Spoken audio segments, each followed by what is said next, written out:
Hello friends, welcome to my channel. आज हम पढ़ेंगे ऑपरेशंस ऑन इर्रेशनल नंबर्स। सबसे पहले अगर हम इर्रेशनल नंबर्स की बात करें कि what is irrational number. Irrational numbers का मतलब होता है एक ऐसा नंबर जिसका आंसर कभी भी कंप्लीट नहीं आता। यानी अगर हम ऐसे बोलें कि कभी भी हम किसी को फ्रैक्शन को डिवाइड कर रहे हैं जो कि कंप्लीटली डिविजिबल नहीं है, यानी जो कभी भी पूरा डिवाइड नहीं होगा, तो उसको हम बोलते हैं इर्रेशनल नंबर। अब वो पूरा डिवाइड नहीं होगा, इसका मतलब है कि जो उसका आंसर है वो रिपीटिंग रहेगा, वो हमेशा रिपीटेशन में जाएगा। फॉर एग्जाम्पल मान लीजिए अगर हम 7/11 का एग्जाम्पल लेते हैं, तो अगर हम 7/11 को सॉल्व करते हैं तो इसका मतलब है हम इसको ऐसे डिवाइड करेंगे, क्योंकि 11 डिविजर है, यानी वो डिवाइड कर रहा है 7 को। अब 7 इससे छोटा नंबर है तो हम यहाँ डेसिमल लगा के 0 लगाएंगे। देन 11 7 77 जो कि इससे बड़ा हो जाएगा, इसका मतलब हम यहाँ पे 6 से इंटू करेंगे तो ये हो गया 4। अब यहाँ डेसिमल लगा है तो अगेन 0, देन 11 3 33, माइनस किया तो अगेन 7, अब डेसिमल है तो फिर 0 आएगा, अगेन ये 6 से होगा तो ये हो जाएगा 66। देन 4 बचा, अगेन डेसिमल है, 0 आ गया, फिर हम 3 से करेंगे तो ये हो गया 7। तो इसका मतलब है कि यही चीज, यही सेम मेथड बार बार कंटिन्यू रहेगा, यानी ये डिवाइड कभी भी पूरा नहीं होगा। तो इसका मतलब है इसका जो आंसर है ये 6363 0.636363 अप टू इंफिनिटी ऐसा चलता रहेगा, क्योंकि कि ये पूरा डिवाइड नहीं हो रहा है। तो इसको हम बोलते हैं टर्मिनेटिंग। टर्मिनेटिंग का मतलब है कि ये जो हमने डिवीजन किया है ये कभी भी पूरा खत्म नहीं होगा। तो इसमें 63 जैसा हमको दिख रहा है, 63 रिपीट हो रहा है बार बार, तो इसी को हम इस तरीके से भी लिख सकते हैं 0.6363 के ऊपर बार। ये जो रिप्रेजेंटेशन होता है बार का, इसका मतलब है कि ये जो टर्म है 63 डेसिमल के बाद ये बार बार रिपीट हो रहा है। तो इस तरीके से हम बोलते हैं कि ये जो नंबर है ये इर्रेशनल है। इर्रेशनल का मतलब जो भी डिवीजन है वो कभी भी पूरा नहीं होगा, वो बार बार उसमें एक पर्टिकुलर नंबर ऑफ डिजिट्स हमेशा रिपीट होंगे। अब हम देखेंगे कि ऑपरेशंस ऑन इर्रेशनल नंबर्स। अब इन इर्रेशनल नंबर्स के ऊपर हम किस तरीके से ऑपरेशंस परफॉर्म करते हैं। अब ऑपरेशन का मतलब होता है एडिशन, सब्ट्रैक्शन, मल्टीप्लीकेशन या फिर डिवीजन। तो वो हम इर्रेशनल नंबर्स पे कैसे अप्लाई करते हैं।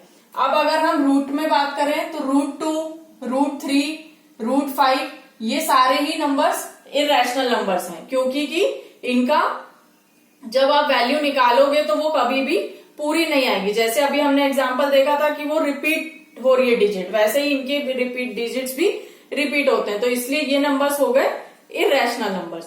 अब अगर मान लीजिए फॉर एग्जांपल हमको क्वेश्चन दिया हुआ है √2 प्लस √3, ओके, एक ब्रैकेट में अगर हमको √2 प्लस √3 दिया हुआ है, और अगर मान लीजिए दूसरे ब्रैकेट में हमको √2 प्लस 3√3 दिया हुआ है, ओके, ये दो टर्म्स हैं जो हमको बाइनोमियल टर्म्स दिए हुए हैं।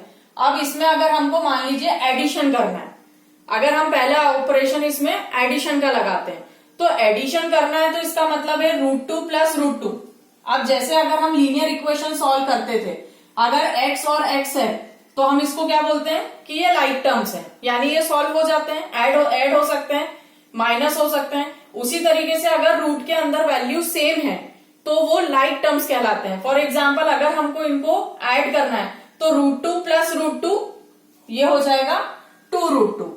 सिंपल जैसे हम x में लेते हैं, अगर हम x प्लस x कर रहे हैं मान लीजिए, तो x प्लस x क्या होगा 2x, तो वैसे ही √2 प्लस √2 क्या हो जाएगा 2√2।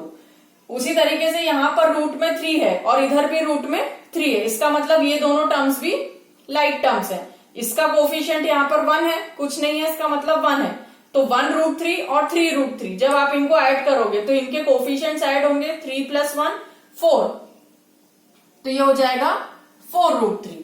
तो इस तरीके से हम इस पे इर्रेशनल नंबर्स के ऊपर ऑपरेशंस परफॉर्म कर सकते हैं।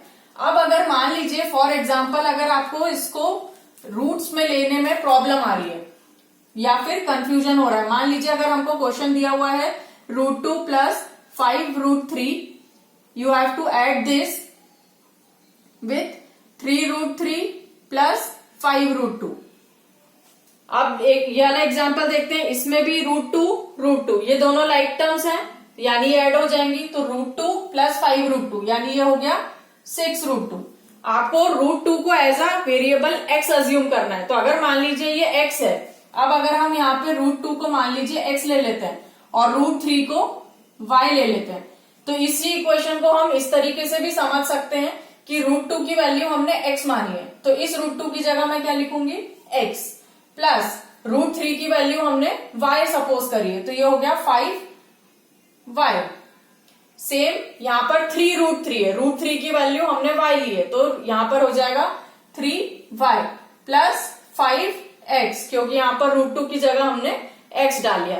तो ये हमने एक सिंपल लीनियर इक्वेशन में कन्वर्ट कर लिया। अब आपको दिख रहा है x और 5x ये लाइक टर्म्स हैं, तो ये दोनों ऐड हो गई, तो ये बन गया 6x। वैसे ही 5y प्लस 3y, तो ये हो गया 8y। जब आप इसको कन्वर्ट करोगे ये आपका आंसर आ गया। अभी ये जो आंसर आया है ये हमारा x और y में आया है, लेकिन हमारा क्वेश्चन √2 √3 में था, तो अब हम इसकी वैल्यू वापस से पुट कर सकते हैं। 6x, x की जगह हम क्या ले सकते हैं √2, तो ये हो गया 6√2 प्लस 8y, y की जगह हम लेंगे √3, तो ये हो गया 8√3। तो इस तरीके से ये हो गया आपका आंसर।